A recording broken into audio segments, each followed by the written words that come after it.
সেই সত্যিও বাচ্চাদের মধ্যে ছিল না। মাদের সঙ্গে বাচ্চাদের কোন অবস্থা কিন্তু মারাই ছাড়ে না বাবা। ও মুসলমান মারা, ও আমার মুসলমান বোনেরা, তোমরা কি করো? শিয়ামে আবু তালেবের মুসলমানদের ঘটনা দেখো, মহিলাদের ঘটনা দেখো। সুমাইয়া রাদিয়াল্লাহু তাআলা ঈমান আনার কারণে আবু জাহিল্লা তিন মারছে, তার আঘাত করছে, লজ্জা করে তিন মারিয়ে দুনিয়া থেকে বিদায় দিয়েছে। ও মুসলমানেরা কি করতে আছে? ও মুসলমান, ঈমানের জন্য, ইসলামের জন্য কত সাহাবারা শুনে করছে, উত্তত বাড়ির মধ্যে শোয়ায় রাখছে। বেলালে হাবশী রাদিয়াল্লাহু তাআলা আনহুকে ওমর ইবনে খাত্তাব রাদিয়াল্লাহু বলতে আছেন, ভাই বেলাল, ইসলাম গ্রহণ করার, ঈমান আনার পরে কাফিররা তোমার সাথে কি ব্যবহার করছে?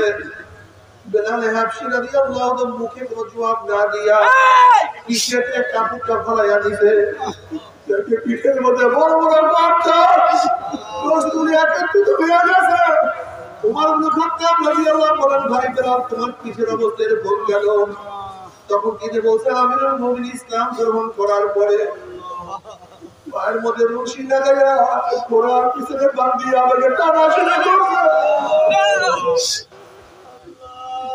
পাথরের জমির মধ্যে যখনই টানা শুরু করছে, পাথরের সাথে বাজিয়া বাজিয়া গোশতগুলো সব ছড়িয়ে ছড়িয়ে উঠিয়া গেছে।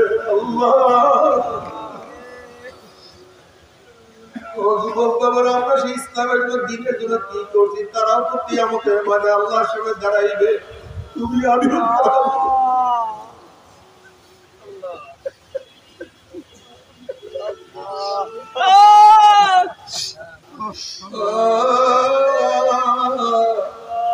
আজকে তো নামাজ পড়তে ভালো লাগে না, রোজা রাখতে ভালো লাগে। আমার নবীর সুন্নাত তোমার চেহারার মধ্যে সুতা পায় না।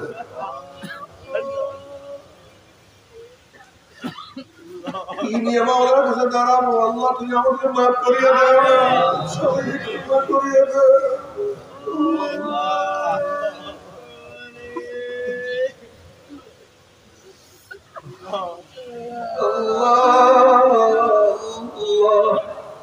আল্লাহ শুনে তারা এসে আপনি হবে, তুই এইটা করছো,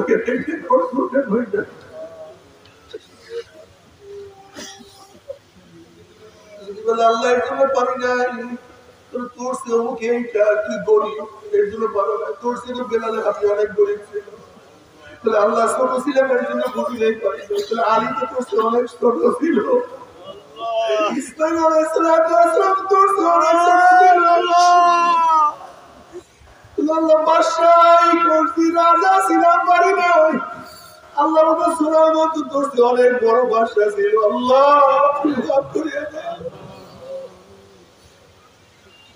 আল্লাহ ধনী হওয়ার কারণে পানি নেই। আল্লাহ বলবেন, ওসমান ধনী তো তোর সে ধনী ছিল, তুই কেন পারস না?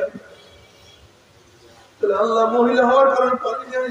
আল্লাহ বলবেন, হাজার আমার হাজার আছে, আমার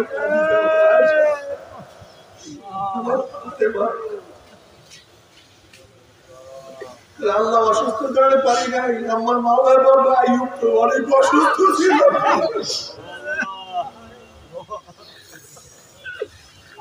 Oh!